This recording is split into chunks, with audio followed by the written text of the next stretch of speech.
Alright guys, this is part 2 of the full review on this Hisense U7K. On part 1, we covered the unboxing, I showed you guys some picture demos, and we went over the menu system of the TV itself and some of the advanced features. On this video, we're going to cover gaming as well as doing some picture tests, and we're going to take a listen to the audio system. So let's get into it. For all you gamers out there, you're going to absolutely love this television because not only that it performs well, but you can get frames up to 120 Hertz from an Xbox, and if you hook it up to a PC, you can get up to 240 Hertz at 1080p or 144 Hertz at 4K. So this TV pretty much covers everything. Plus it includes features like variable refresh rate, auto low latency, and it will support all your Dolby Vision games as we're playing right here on Star Wars Battlefront. Next, Justin switched over to Dirt Rally 2.0, and this TV not only has really fast action capabilities, but the audio system is insane. The bass response is going to bring in all that rumble from your mufflers, and you're going to hear all those screeches from those corners that you're taking. And overall, if you have a PS5 or Xbox Series X, you're going to be very excited with the results that you get from this television.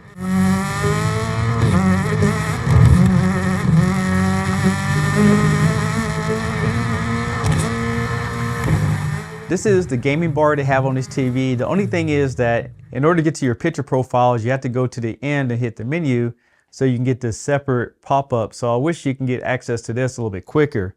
But if you turn it back on, you can see the frames per second, what mode the TV's in, variable refresh rate, and then we have frames per second viewing. When we turn this on, you can see at the top here, it shows the frames, and that's great whenever you're playing a game, but it is something you can toggle off and on. Next, we have the dark details, and this basically, if you look around here, this actually enhances the shadow levels. You can adjust the picture sizes.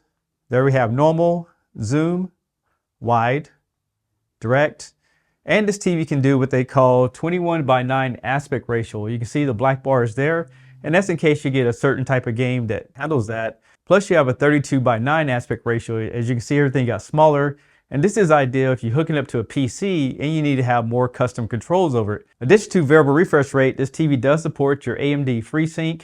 You can control the brightness right there, and you do have a high refresh rate that you can turn off and on if you need some additional speed. Now I want to show you guys something on a PS5.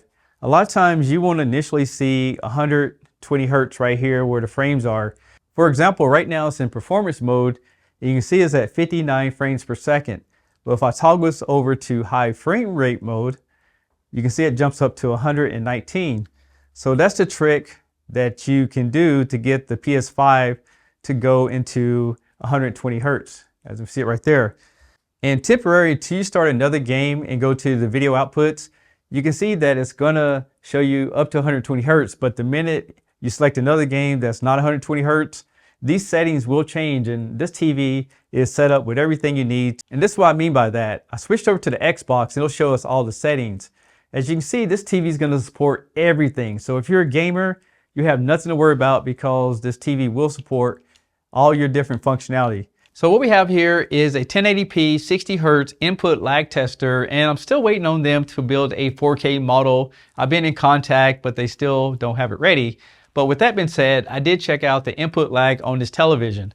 First, I checked out the HDMI 2.0s and put the TV enhanced mode, and I roughly got about 13.1 milliseconds. And it read about 13.1 as well on HDMI 2.1. Now, here's the thing, that high frame rate that I showed you guys earlier, if you enable that, it jumped up to around 19.4 milliseconds. So by having a higher speed connection is going to slow down your input lag on this television. Now let's talk about picture quality. And as I said in my previous video, this TV will support your Dolby Vision, Dolby Vision IQ, HDR10, HDR10 Plus, and HLG picture profiles. And I must say that this TV has just about every option that's available in a consumer level television. And the reason this is very important is because no matter what you play, you can easily go into the settings and you can adjust it to your particular taste. Now, I'm all about calibrating the television to get the best picture quality, but what you see might be something different than what other people see. And that's why I wanted to toggle through these different picture profiles so you can take a look for yourself. But in my opinion, Dolby Vision is definitely the way to go because this TV reproduces those images so much better than your standard HDR content. So after watching a few movies on this television, I can tell you that it's got a really bright picture on it, even though it's 1000 nits. And that's actually pretty respectful given that this TV is the in-between of the Hisense models. So if you don't want to break the bank, I think this is a great alternative because I have reviewed other televisions that cost more money and doesn't perform as well as this one. Now, as I mentioned in my previous video on this television, I will tell you that the upscaling on it is pretty respectful. However, I think they have some room for improvement when it comes to overall motion. And when I was watching some sporting events on the U7K, it just seems a little bit too bright.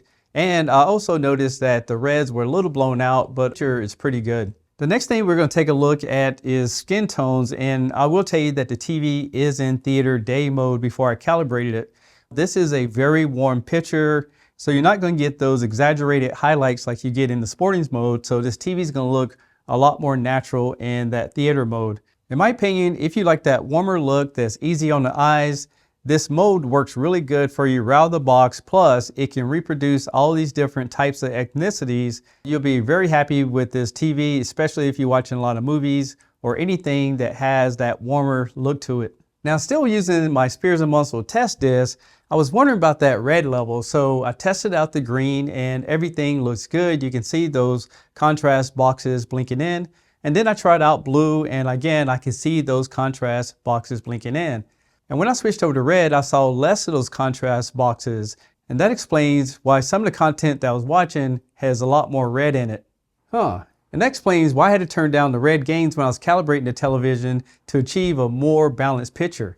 Next, I want to check out the dirty screen effect on this television. And overall, I think the center of it is a lot brighter, but around the edges, you can see just a little bit of vignetting, but you won't see this when watching your regular content unless you get a white screen on it.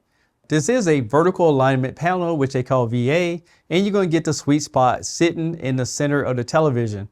But I will tell you, if you go off axis to the left or the right, you're definitely going to see some coloration in the picture, so it's not going to look as good. So ideal, this TV is going to look its best when it's right in front of you.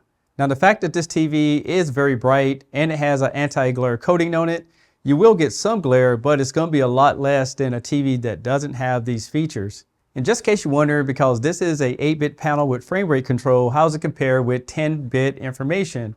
And I did some tests on it, and this TV passed with flying colors.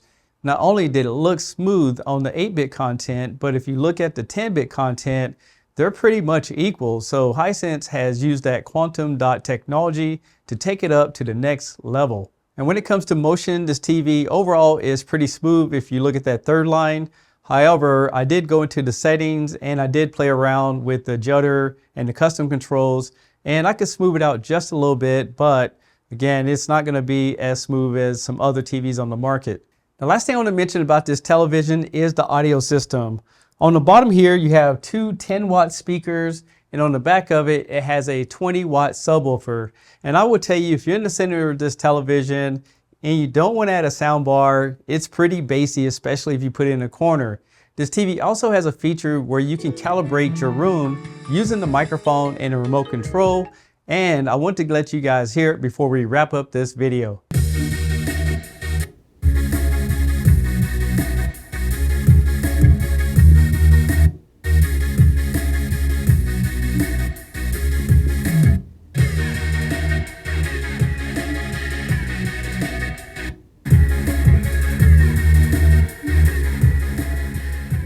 If you're not a techie person, you probably skip through all the tests I did, but I do that so I can come up with the best conclusion, and I film it so you guys can see the process of figuring out if it's a good TV. Now, the picture on this TV is really good.